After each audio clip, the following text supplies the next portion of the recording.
My ex-husband reappears after 8 months, demands custody of our daughter, and claims his wife will press charges if I don't comply. I, 33 female, was married for 8 years to my ex-husband Peter, 39 male, but we got divorced a year ago because he confessed that he'd been having an extramarital affair with his ex-girlfriend from college for about 3 years. I hadn't seen that coming at all because Peter and I had a 4-year-old daughter, so for him to have an affair with his ex even after he had a daughter was unbelievable for me. But it was true, and we ended up getting divorced, and I decided to raise our daughter on my own. He got married to his ex-girlfriend Mandy, 38 female, a few months after our divorce was finalized. I got to know about his wedding from his friends because, naturally, after the divorce, we didn't bother to keep in touch. I also managed to get full custody of our daughter, and he only visits her on the weekends under my supervision. But after his wedding, he just stopped visiting at all. I was fine with it because that just meant no more silence while he tried to play with our daughter, and I stayed in the room, trying my best not to kick him out. He'd visited a few weekends while we were getting divorced, and I'd let him because our daughter seemed to like being with him. But once he stopped, I didn't bother to reach back out again. It's been close to a year since our divorce was finalized, and the last time I saw him was 8 months ago, if I'm not mistaken. Since then, I've been focusing on work and raising my daughter because that's all there is to do for me. But last weekend, Peter showed up at my door without warning, and it was a really intense interaction. When I opened the door to find him there, I thought that he was there to meet our daughter, but he told me that he was there to talk to me. I found that kind of strange, because we'd had nothing to talk about for almost a year now. But nevertheless, I told him to continue. And he told me that his wife Mandy was planning on pressing charges against me if I didn't give them full custody of our daughter soon. She wanted me to hand over my daughter because she felt that as a single mother I wouldn't be able to provide for her as well as they would. In a way, I'd be depriving her of a comfortable childhood on purpose, which is why she felt that those were grounds for her to press charges against me for neglecting my daughter. And so, Peter was at my door asking me to hand over my daughter to them right away. Soon, they'd have the legal procedure completed as well because, according to his wife, I was incapable of raising her on my own. I totally flew off the handle when he said that to me, slammed the door shut in his face, and then told him to get lost unless he wanted me to call the cops on him. I couldn't believe that he'd even thought for a second that he could just come up to me and demand that I give my daughter up after he'd straight up ignored our existence for almost an entire year. I wasn't fazed by whatever Mandy was threatening to do either because it was literally baseless. She couldn't just press charges against me for neglecting my daughter only because I was a single mother. That's just ridiculous. I wasn't scared of that, but I was scared of Peter returning and reminding my daughter that he existed once more. It has been hard enough to get her to forget about her dad without telling her the truth, and I just couldn't put her through that once more. I also just didn't like the idea of him having any access to me at all because whatever he said the other day was actually really creepy. The fact that he didn't think there was anything wrong with what he was suggesting was also concerning. So, I decided to move in with my parents for a while until I felt safe enough to go back to living on my own. It would also be convenient because then my nanny would also be able to take a break for a couple of days. And so, 2 days after Peter's reappearance, I moved back in with my parents and have been living with them since then. I didn't hear from Peter after that until 2 weeks back when he showed up at my parents' place as well. He knew that this was the only other place I was likely to be, but now that I had my mom and dad with me, I felt a lot more confident and ready to fight with him. My daughter was fast asleep at the time and was being looked after by my mother in the upstairs room. So no matter how loud I got, she wouldn't be able to hear me, and I was free to say whatever the heck I wanted to. He looked really upset and told me that they weren't going to press charges, they couldn't even if they wanted to. But he still found it unfair that I'd just taken away our daughter's custody forcefully, only because he cheated. He told me the real reason that he'd come back the other day after so long was because both he and Mandy could feel the void that his daughter's absence had left in their lives. Even though she wasn't her bio mom, apparently she'd met my daughter several times while they were still together. Whenever he'd take our daughter out, they'd go and meet Mandy, so they'd begun to think of themselves as parents too. And Mandy believed that she would have made a good stepmom had I given her the chance to prove it, which I didn't. Peter said that it was unfair of me to file for full custody, knowing that it was unlikely that he'd be able to get joint custody since our daughter was still relatively young, and also because he'd been cheating for 3 years before he finally confessed. One of the major reasons he didn't get full custody was because of his job, which happened to be taxing, and he had to work long hours and travel often, which wouldn't leave him with enough time to look after our daughter personally. And I didn't even know Mandy that well, so she wasn't even in the running to get custody regardless of her relationship with Peter. The best arrangement his lawyer could manage for him, legally, was visitation rights, but I don't see how that was my fault exactly. He's the one who messed up his chances of getting joint custody by cheating, because his infidelity did play a huge role in the custody battle. And after his divorce was finalized, he pretty much gave up and let me have full custody, so I honestly don't understand why he's blaming me for any of this. He told me that he just wanted to reconnect with his daughter, and so did Mandy, which is why they were here asking me for another chance. He tried to persuade me to give them another shot at being parents by saying that it would be beneficial for my daughter in the long run. He even said that I'd regret not letting them bond now when, in the future, my daughter would demand an answer as to why she was never allowed to be a part of her father's life. So, to avoid being blamed in the future, Peter wanted me to let them build a proper relationship with my daughter because, despite the infidelity, he insisted that he'd always been a good father, and Mandy was desperate to see her one more time. I didn't know what to say at the time, but I knew for a fact that I didn't feel comfortable letting them be around my daughter because I had zero trust or faith in them on a personal level. My husband had betrayed me and lied to me for 3 whole years. That's not something I've let go of just yet. Mandy had been with him in their lives all along, so for them to ask me to let them be a part of my daughter's life after all that they'd done seemed like a ridiculous idea. I don't know if I did the right thing or not, but once more, I told Peter that it was too late to change the past now. He needed to come to terms with the fact that our daughter wasn't his anymore, because he'd been totally me for the last 8 months of her life. It had been really difficult for me to explain his absence to her, and I wasn't about to do it all over again just because he and his wife wanted to be with her right now. Then I told him to go away again and shut the door. He did go away at the time, but since then, he's been texting me non-stop and trying to persuade me to let them have a shot. He keeps insisting that our daughter needs him just as much as she needs me, and that I'll regret my decision in the future when my daughter resents me for saying no to him in the present. It's gotten to a point where I genuinely don't understand if I'm doing the right thing here or not by keeping them apart. AITA for not letting my ex-husband be a part of our daughter's life after he cheated on me and cut us off for 8 months. Update 1. Okay, so I decided against letting him back into our lives.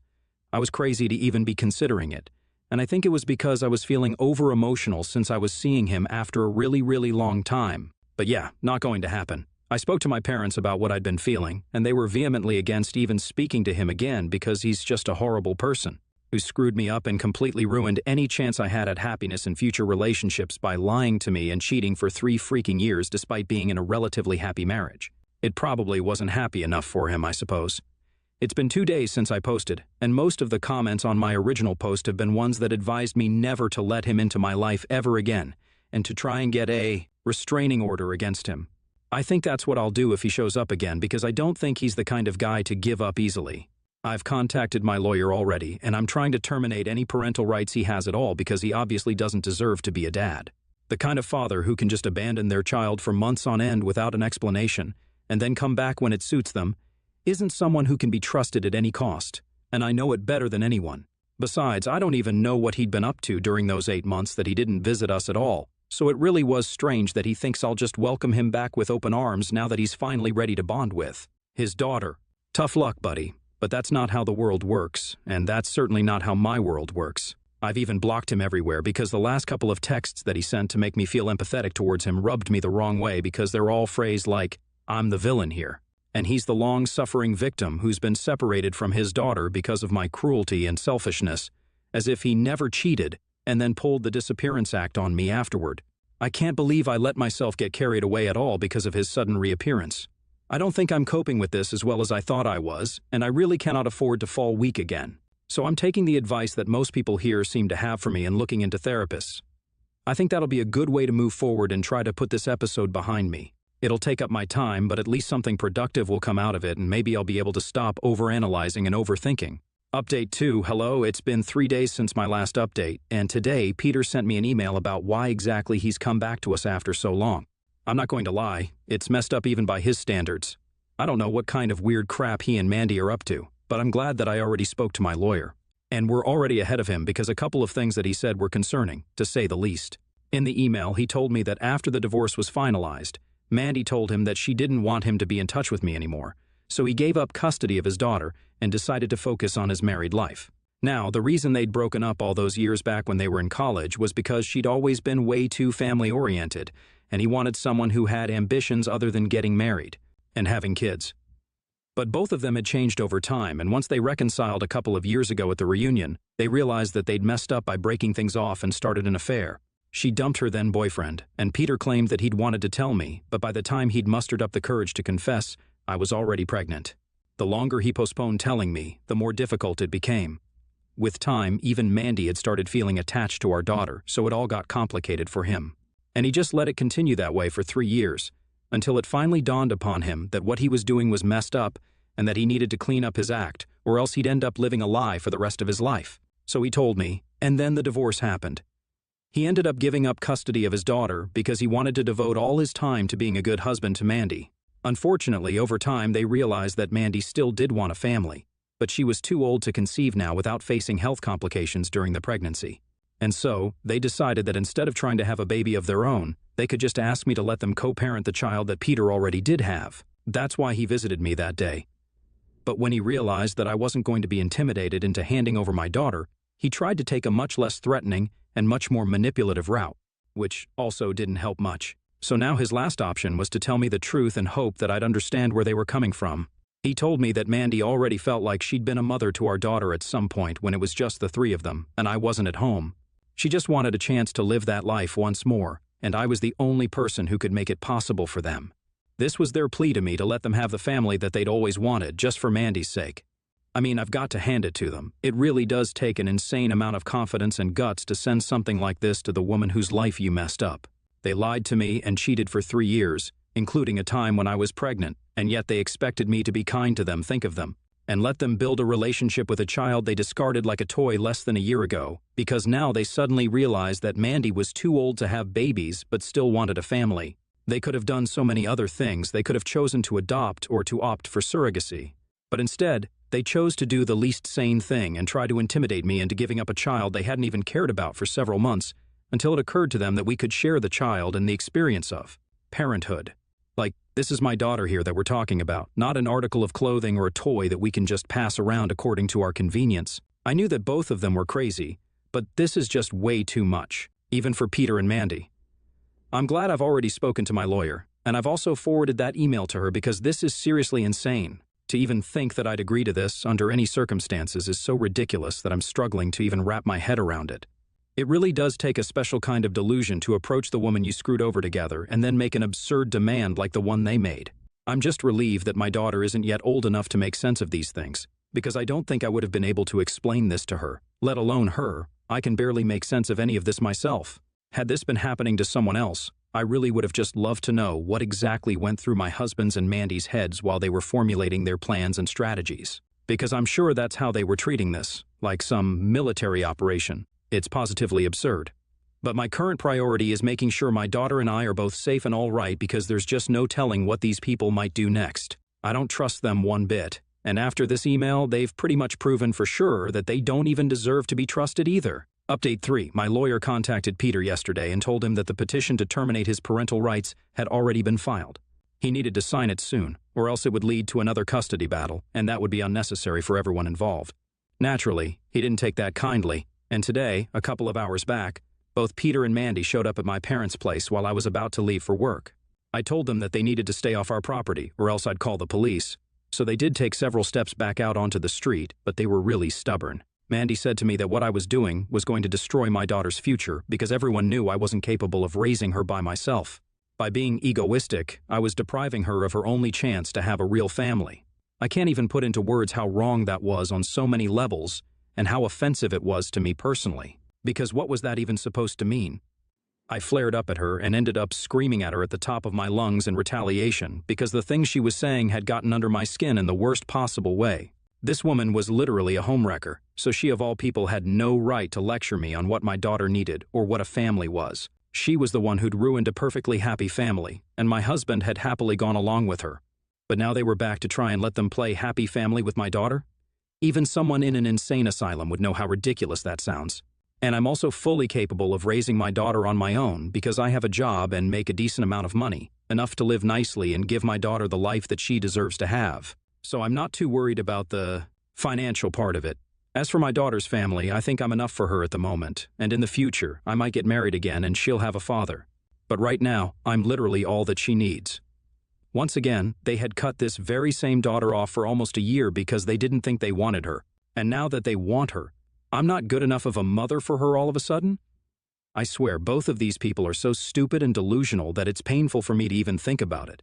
I told them to leave because I was getting late for work, but Mandy decided to throw a temper tantrum right there on the street.